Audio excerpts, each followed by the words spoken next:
Welcome to Regulate and Rewire, an anxiety and depression podcast where we discuss the things I wish someone would have taught me earlier in my healing journey. I'm your host, Amanda Armstrong, and I'll be sharing my steps, my missteps, client experiences, and tangible research-based tools to help you regulate your nervous system, rewire your mind, and reclaim your life. Thanks for being here. Now let's dive in. Hey friend, welcome back to my Back to the Basics series. This is technically part 6, but it's a bit of a surprise episode because if you've been following along, you know that I ended last week's episode by telling you that we were going to move on today with a conversation about proactive regulation. But par for the course, I've changed my mind, and this came after this morning's event. I had a particularly activating morning with my young son, and I had a thought, an epiphany, if you will, while driving home from school drop-off this morning, that I was not done talking about reactive regulation first, that I still had a little bit more to say. And the thought that I had was that last week's conversation, we talked about reactive regulation conceptually. What it is, how it works, but concepts only get us so far. And so my goal today is that I want to bridge the gap between theory and application by sharing how I actually use these tools in my everyday life, how I used these tools this morning to not completely blow my gasket with my kid. Because it's one thing to understand concepts, that reactive tools are things you can use when you're activated or shut down. It's another thing to see, or in this case, to hear how these play out in real life. And before continuing, I still want to put a plug in for the conversation we are going to have next week that the majority of my healing, definitely the majority of my deep and lasting healing, has come through various categories we'll talk about next week in proactive regulation. But no matter how far I get in my healing journey, I don't think I will ever be done using reactive tools. I just don't depend on them as often. I don't use them as frequently. But I think that no matter how much healing we do, none of us become robots. That's never the goal. And at least for me personally, I don't think that there is a place in this life where I get so zen that situations or life are never overwhelming. And it's in those moments that I am really, really grateful, not just to have a conceptual understanding of reactive tools, but a practical, practiced, and integrated toolbox of them for myself in those moments. And so that's what I want to share with you, is how I use these tools to show up more intentionally in my life. Now, a quick recap of our conversation from last week. Reactive resourcing or reactive regulation are in-the-moment tools that help you to either support yourself with whatever emotion or nervous system state that you're experiencing, or they can be used to help you actually shift and change your state, to help you go from feeling really activated or shut down to feeling more regulated is one example of that. And in a story I'll share in just a little bit, you'll hear another example of how we can use these tools to shift our state. So these tools can help you take the edge off the intensity, the bigness of what you're experiencing, thinking, or feeling to help you show up more intentionally in that moment. These tools can help you to feel more supported in the bigness of an experience so that you can stay with it long enough to process it, to complete it.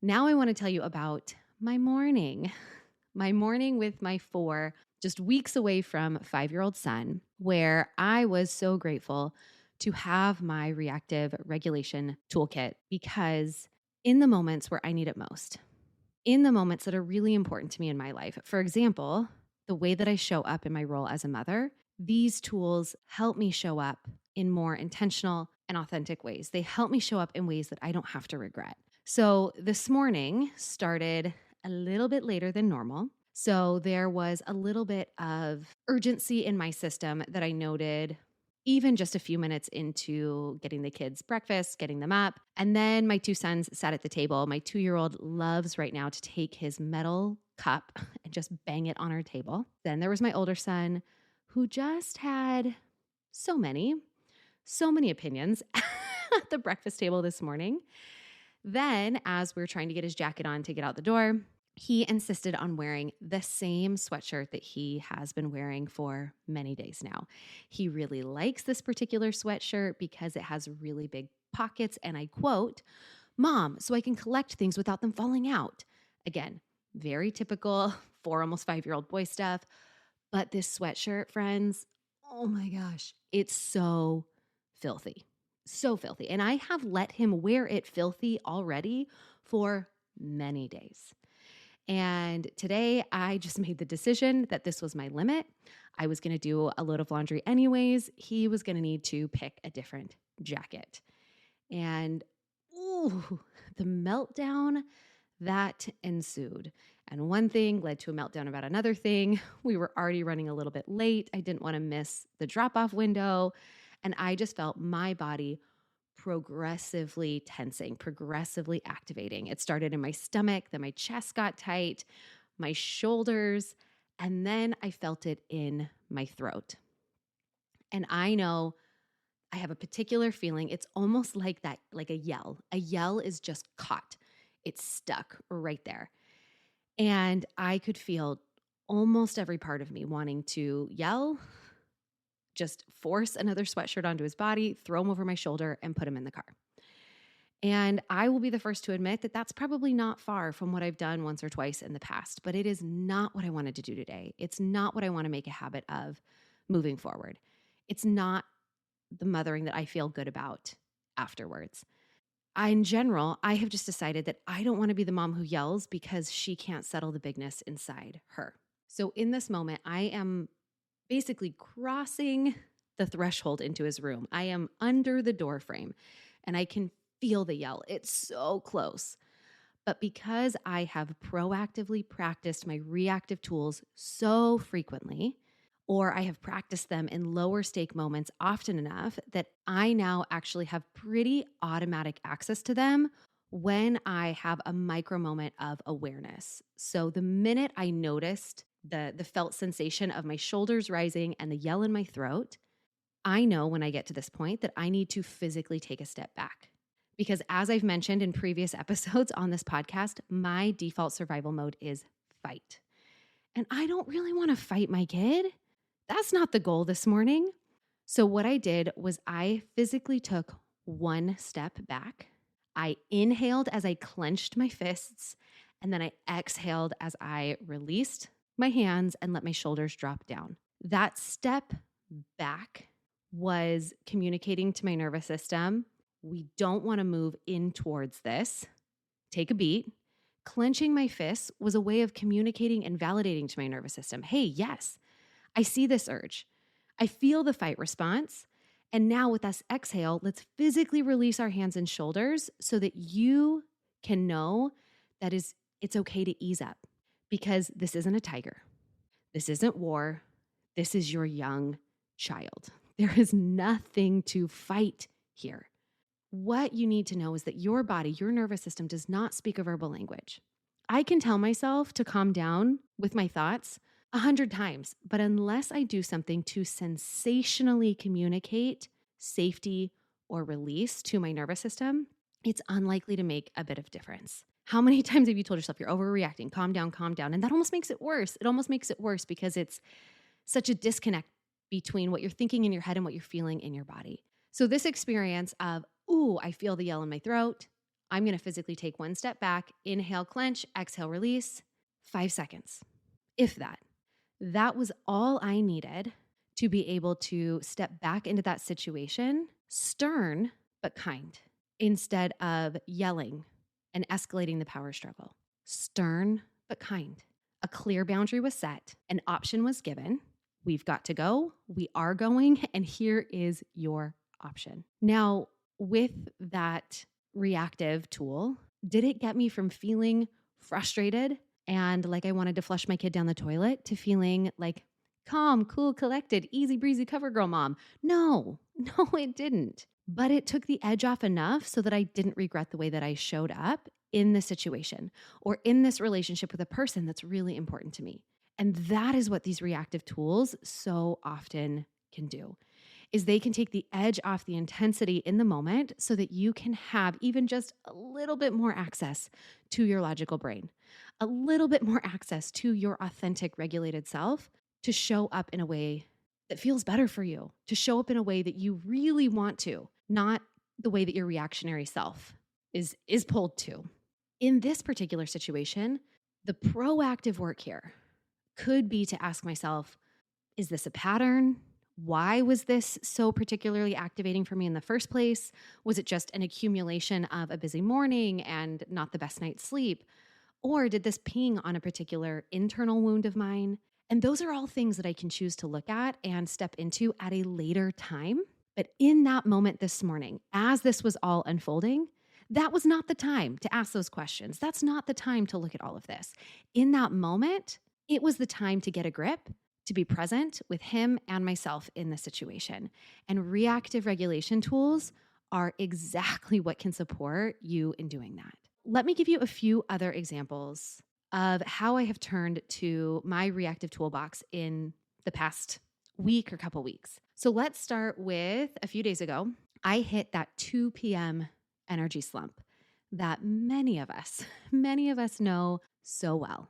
Many of us, when we feel that, we tend to reach for another cup of our caffeinated beverage of choice, or maybe we get pulled into social media to zone out and doom scroll when we have that energy slump.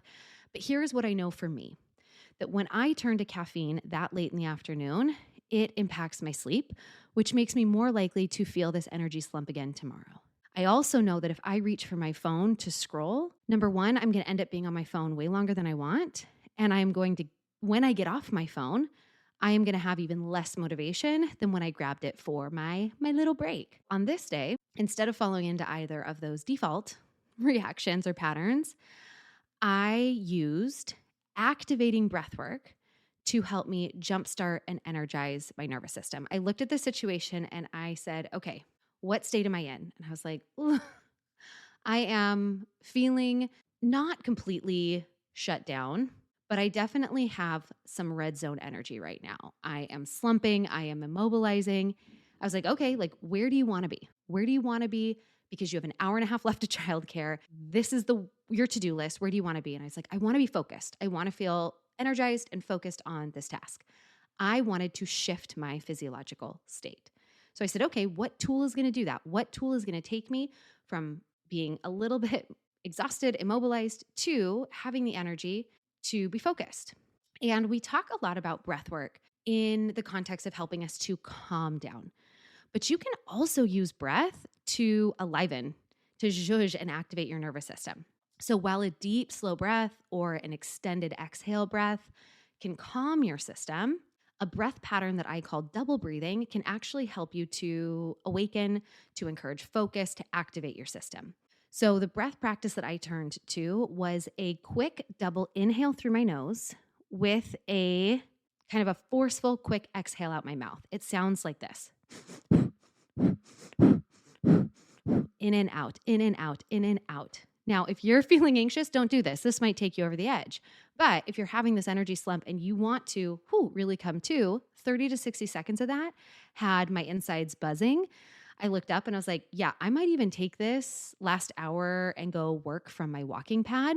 It helped me to actually physiologically shift my autonomic nervous system into a more kind of sympathetic and regulated state.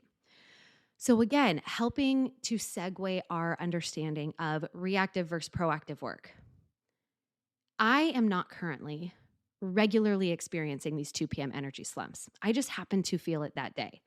But if I were to notice that this was a pattern, that almost every day I was crashing midday, then I would likely do some proactive digging to figure out what was contributing to that. Am I not getting enough sleep?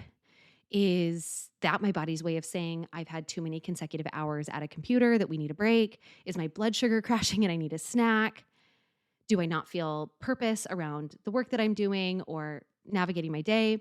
I would do some experimenting, because reaching for a cup of coffee at 2 p.m. every day is a Band-Aid.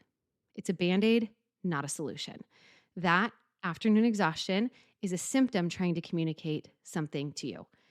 And so while that activating breath is totally a tool that I could turn to pretty much every afternoon without a ton of side effects, I don't want to use it to bypass the signal that my body is telling me. Again, like I said, this isn't a pattern for me. It was a particular day. I did know that I didn't get great sleep that night. So it was a tool that I used in the moment to get what I needed to done, to shift me into a more ideal state to face the next hour and a half of my workday. So again, this is an example of me using reactive tools to shift my physiological state. I pulled on some levers using breath to stimulate a change in my autonomic nervous system. Amazing. Like, what a cool thing that we can do that when we understand our physiology enough to work with it. I also here, as I'm talking about this, want to remind you the importance of understanding tool layering. When your goal is to change the state that you're in, remember that you cannot get there too big or too fast, or it will backfire. When your goal is to shift and change your physiological state using reactive tools, be it vision tools, breath tools, vagal toning, other somatic practices, that can have real influence in shifting your state. Remember, we need to meet yourself where you are and then layer tools to shift to where you might rather be. And because I knew for me that this energy slump was pretty purely physiological, there wasn't a lot of emotion. There wasn't a lot of the other signs and symptoms of me being in the red zone, certain types of thinking patterns, certain types of behaviors. It was just my body was tired. And I just, instead of grabbing for caffeine, zhuzhed it with some breath work. I could go to that activating tool pretty quickly. And so this is all about building familiarity to your nervous system, knowing where you are and what tools work best for you in certain situations. And I want to talk about another reason why these tools work. Why reactive tools work is because they are so tied to this interoceptive awareness. They are tied to you building more awareness of your emotions, your sensations, your behaviors, your thoughts. And it is amazing how we can become more intentional and show up differently when we build a habit of not so quickly or automatically reacting.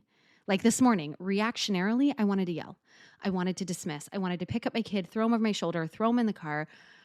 But because I've built enough awareness around what it feels like in my body when I'm being pulled down that nervous system ladder, that awareness, that noticing gave me the space to pause and choose something different. And so early on in our clients' journey with these tools and with nervous system awareness, that's a really fun thing to see happen, is that this just invites them into consistent conversation with their body. Where am I on that nervous system ladder? Let me try this thing. Did that shift? Did that change anything? Because so many of us have become so disconnected from our bodies, from our sensations, from paying attention in this way. And so building out your toolbox, part of that process is that we're inviting that mind-body conversation online again. And one more reason that having this toolkit is so valuable is because of the autonomy and confidence that it can give you in what might have felt like previously helpless feeling situations. So no longer is it, I'm so activated, I'm so shut down, I don't know what to do. Instead, it becomes, I'm activated, and here are some things I can try, or here are some things that I know have supported me in the past. And having this go-to toolkit for our clients really helps soften their stories of helplessness or hopelessness that often happen in those anxiety or depression spirals. And even here, though, because I love to bring some of the nuance into the healing journey, is I'll caveat this, that we absolutely have clients that we've been working with for a while who have built out their toolboxes, who have evidence that their tools work. And sometimes when life either hands them too much or something happens that's particularly tied to a wounded or protective part in them, or maybe they just got out of the habit of paying attention and they got really deep into a state of activation or shutdown, they might still sometimes have these old stories visit them. Maybe I'll always be like this. Do these tools really work? Maybe I can't heal. And that's okay too. I want to normalize this non-linear part of healing that sometimes our old stories still creep in. The biggest difference that I find for our clients who have a toolbox usually is that they reset from that place more quickly, or they turn to their coaching or the community inside the membership. And they share this experience, they share these thoughts, these old stories openly and vulnerably in a space that gets them, where they then often quite quickly receive support and validation, which also acts as a form of reactive resourcing. Because all of us, it is resourcing, it is regulating for us to not feel so alone or unsupported in the hard things that we experience. Now, I want to offer you one other example. Like I said, the 2 p.m. slump, that is an example of reactive regulating, where the goal was to shift my physiological state. But what about that other option that I've talked about? Because with reactive resourcing, the goal isn't to change anything, but instead to, in the moment, just resource yourself, to offer yourself support in being right where you are. And for this example, let's talk about grief. At the end of last year, I lost my soul dog of almost 13 years. And his, what would have been next birthday was last week. And I think the first of anything after loss can bring up a lot for us. And something that I also have not yet mentioned, so unless I do a post on social media sometime before this episode goes live, this is my first public announcement that we're pregnant. We're pregnant again. We're expecting. And right now, I am just a few days away from the same stage of pregnancy where we lost our son a few years ago. And so the last week or two has felt pretty tender for me as I just really miss my dog. I miss my dog and having that shadow in my everyday life. And I have been noticing some apprehension with my current pregnancy. And as we get closer to that 16, 17 week mark, I've been revisiting a lot of those final moments in my mind with my son.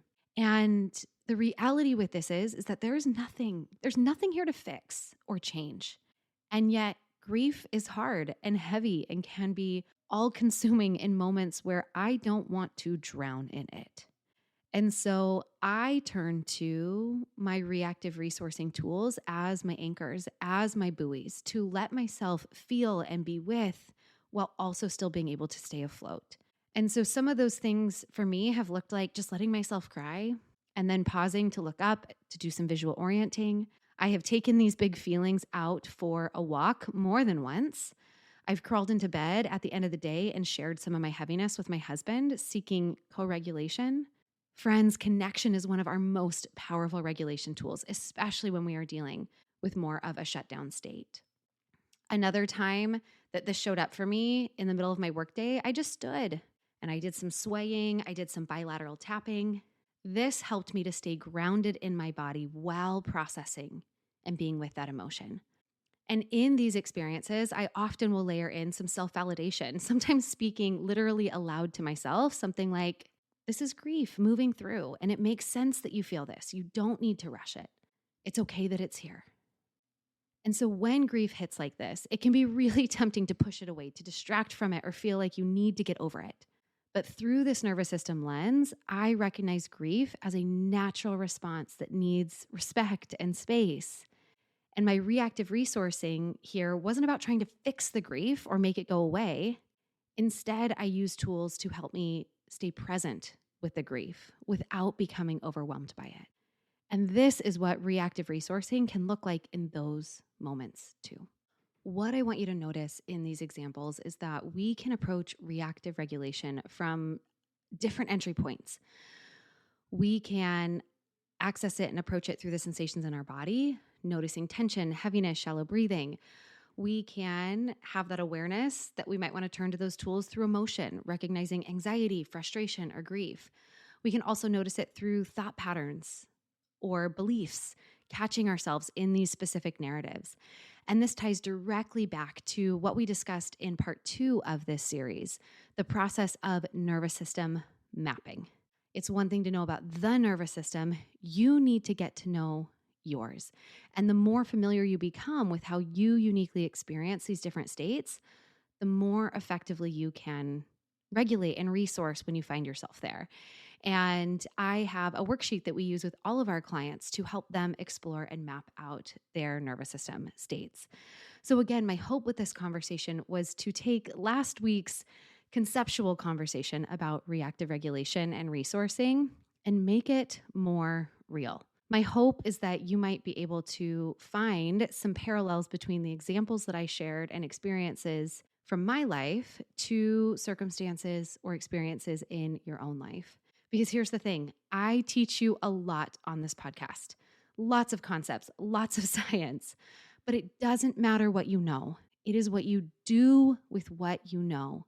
It is how you apply this information in your real life, in your healing in a personalized way that is going to change things for you. People don't sign up for our one-on-one coaching program or join the membership very often to simply get more information. There is so much information already out there. There's so much information here on this podcast for free. Our clients sign up to work with us one-on-one because they want personalized support in taking this information and putting it into action in a meaningful, deep, and strategic way so that they can finally move the needle in their healing journey. And that is exactly what happens for people in that program. As part of our Restore, which is our one-on-one coaching program, we have our clients do a pre and post anxiety and depression symptoms assessment. And what the last couple years of data has shown us is that our clients see an average symptom reduction of 38% in just 16 weeks.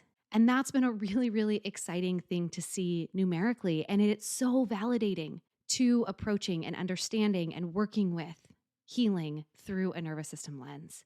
And the folks in our membership, there's absolutely information and education there, likely in a more organized way than this podcast, but those folks are more often there for community, to be in a place with people who get it, to be in a space where they can share their stories, ask their questions, to feel seen and supported and safe as they navigate their healing journey.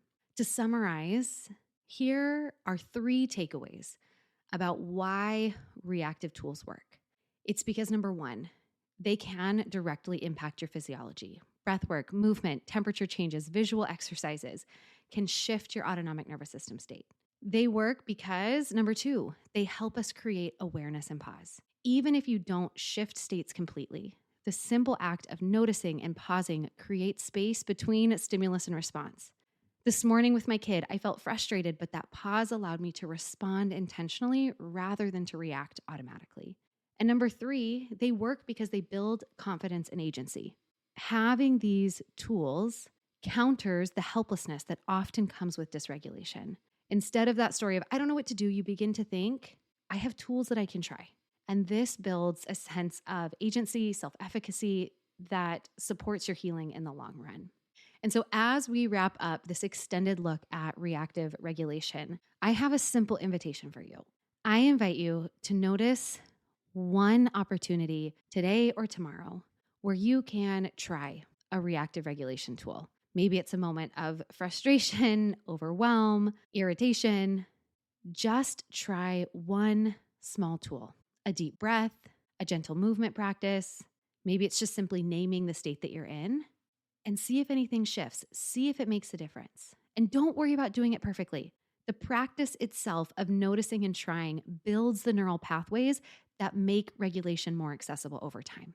And now next week, I promise, we will move into our conversation around proactive regulation, that deeper work that addresses the root causes of our dysregulation and builds our capacity for well-being over time. In the meantime, I'd love to hear how you're using these concepts, how you're putting this information that you learn here into action in your own life. You can always send me an email, reach out on social media. I love hearing from you. All right, friend, until next time, I am sending hope and healing your way. Thanks for listening to another episode of the Regulate and Rewire podcast. If you enjoyed what you heard today, please subscribe and leave a 5-star review to help us get these powerful tools out to even more people who need them. And if you yourself are looking for more personalized support in applying what you've learned today, consider joining me inside Rise, my monthly mental health membership and nervous system healing space, or apply for our one-on-one anxiety and depression coaching program, Restore. I've shared a link for more information to both in the show notes. Again, thanks so much for being here, and I'll see you next time.